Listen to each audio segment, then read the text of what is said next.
नमस्कार, मैं हूं नारायण शर्मा और आप देख रहे हैं AINS न्यूज 24 चैनल। अब खबरें विस्तार से। छत्तीसगढ़ भारतीय जनता पार्टी ने आरोप लगाया कि 2 दिनों पहले राहुल गांधी की सभा में आए लोगों के लिए बासी खाना लाया गया था, जिसे लोगों ने खाने की बजाय फेंक दिया और उसी बासी खाने को खाकर लगभग 30 से अधिक गायों की मृत्यु हो गई और कई गायें बीमार हो गईं।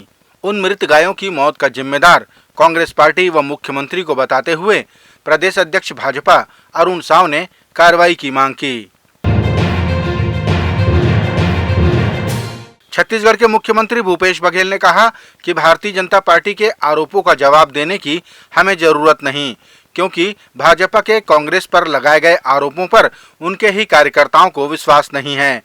इसीलिए तो केंद्रीय गृह मंत्री के द्वारा आरोप पत्र लॉन्च किए जाने पर कार्यकर्ताओं की भीड़ नगण्य रही।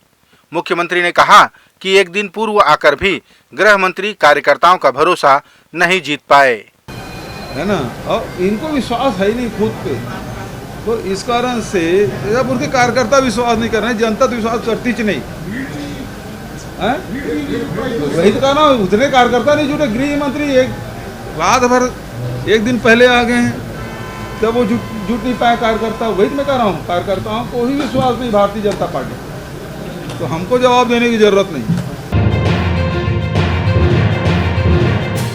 राजधानी रायपुर के पश्चिम विधायक व संसदीय सचिव विकास उपाध्याय ने आचार संहिता के पूर्व आम नागरिकों की मांग पर वार्ड क्रमांक 25 और वार्ड क्रमांक 40 में शेड निर्माण कार्य का भूमि पूजन संपन्न कराया।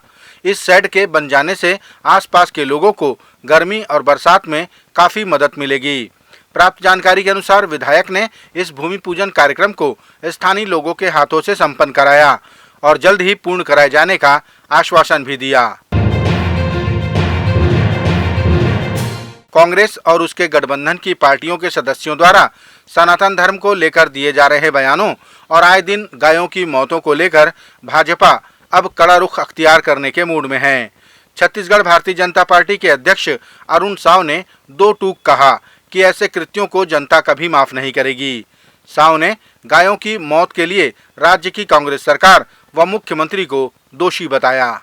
ये जो घमंडी गठबंधन है, जिस प्रकार से सनातन के खिलाफ बोल रहे हैं, जिस प्रकार से बहुसंख्यक हिंदू समाज को अपमानित करने के लिए काम कर रहे हैं, कल जिस प्रकार के ये बात हुई है और आज जिस प्रकार से इतनी बड़ी संख्या में गौ माता की मृत्यु हुई है और लगातार छत्तीसगढ़ में सड़कों में गौ माता की मौतें हो रही है, ये बताता है कि किस प्रकार से राज्य की भूपेश बघेल की सरकार इस प्रकार के कृत्य कर रही है। जनता कभी माफ नहीं करेगी। गौ माता की ये जो मौत हुई है, इसकी कोई दोषी है तो राज्य की भूपेश सरकार है, कांग्रेस पार्टी है।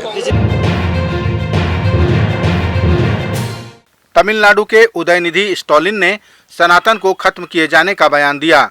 उसकी चौतरफा निंदा सामने आई। बागेश्वर सरकार पंडित धीरेन्द्र शास्त्री ने भी स्टालिन के बयान की कड़ी निंदा करते हुए प्रतिक्रिया व्यक्त की। इधर भारत सरकार के रक्षा मंत्री राजनाथ सिंह ने भी सनातन धर्म के विरुद्ध बयान देने वाले स्टालिन को मुंह तोड़ जवाब देते हुए सनातन धर्म की परिभाषा कम शब्दों में ही बता दी कि सनातन धर्म के बारे में आपकी सोच क्या है। और बहनों भाइयों, सनातन धर्म का जहां तक सवाल है, इसको केवल पूजा पद्धति के साथ जोड़कर नहीं देखा जा सकता है। सनातन धर्म यह सनातन नित्य नूतन है, चिर पुरातन है, न इसका कोई जन्म है न कोई अंत है। और यह सनातन धर्म ऐसा है जो पूरे विश्व को अपना परिवार मानते हुए वसुधैव कुटुंबकम का संदेश यदि कोई धर्म देता है तो यह सनातन धर्म ही देता है। चींटी को भी आटा खिलाकर उसके दीर्घजीवी होने की कामना यदि कोई धर्म करता है तो वह सनातन धर्म करता है। यह भी हमारे कांग्रेस के मित्रों को समझना चाहिए। इतना ही नहीं, नाग पंचमी के दिन सर्प को भी दूध पिलाकर दीर्घजीवी होने की कामना यदि कोई करता है तो सनातन धर्म ही करता है। मेरे बहनों भाइयों, छत्तीसगढ़ के मुख्यमंत्री भूपेश बघेल ने एक बार फिर महादेव ऐप सट्टे पर हो रही कार्रवाई को लेकर कहा कि हमने तो लगातार कार्रवाई की और लुकआउट सर्कुलर भी जारी कर दिया। अब इसे बंद करने की पहल तो केंद्र सरकार को करनी होगी। मुख्यमंत्री ने आरोप लगाया कि महादेव ऐप सट्टे में केंद्र सरकार ने 28% जीएसटी लगा रखी है, उसे कब बंद किया जाएगा। ये जो सट्टा वाले हैं महादेव ऐप, यहाँ हमने कार्रवाई की, देश में और कहीं कार्रवाई नहीं हो रही, छत्तीसगढ़ में कार्रवाई हुई और सैकड़ों लोगों के खिलाफ कार्रवाई की, पैसा भी जब्त किया, गैजेट भी जब्त किए, उसमें मोबाइल और टैबलेट भी, लैपटॉप भी जब्त किए। आप क्या कर रहे हैं? हमने तो लुकआउट सर्कुलर भी जारी कर दिया, आप पकड़ के लाओ और महादेव ऐप बंद करो। आप कहते हैं ना कि कौशल उन्नयन योजना के तहत आप सट्टा खिला रहे हैं, तो आप तो जीएसटी ले रहे हैं उसमें, सट्टे में, जुए में आप 28% जीएसटी लगा रहे हो, उसको कब बंद करोगे? एक रोटी गाय के लिए इस अनूठे अभियान की शुरुआत की गई है राजधानी रायपुर के वीर छत्रपति शिवाजी इंग्लिश स्कूल से। यहाँ सभी बच्चे अपने टिफिन के साथ एक रोटी अतिरिक्त लाने लगे हैं। इन रोटियों को इकट्ठा कर शाम को गौशालाओं में जाकर गायों को खिलाए जाने का अभियान शुरू किया गया है।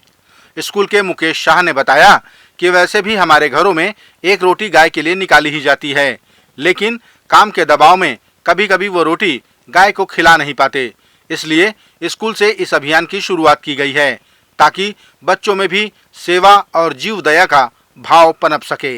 देखिए, जैसे कि हमारी भारतीय परंपरा में, भारतीय संस्कृति में गौ माता में देवों का वास माना गया है और गौ माता की सेवा मतलब समस्त देवी देवताओं की सेवा ऐसा माना जाता है।